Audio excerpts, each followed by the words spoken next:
In this video, I'm going to show you how to set up the dashboard layout Happy Planner as a budget tracking planner. First up, I suggest you get a blank piece of paper and create your own personal budget. On the left side should be your income, money in, and the right side should be your expenses, including any savings. These two amounts should equal each other, and that's your personal budget. Next up, on the monthly pages, if you haven't already set up your savings and your bill pay and your deposits and your expenses to be automated, then you'll want to maybe track them on the monthly. You can use some cute budgeting stickers like these to mark off the days that are your paydays, and to keep an eye on the dates when bills are due.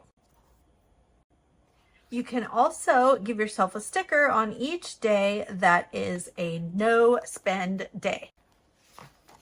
On your weekly layout, you can track your expenses, either all of your expenses on this side of the page. I like it because I can list my expenses and the amounts either in one category like household or all your categories put together. And then you can total them up each week on this side of the page on the dashboard side.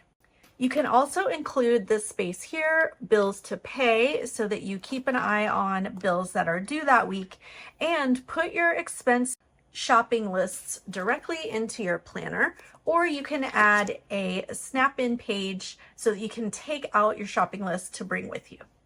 At the end of each month, you can either put all of your totals on the currently page for that month, so that you can track all of your expenses there as a total for the month, or you can add them onto your budget page.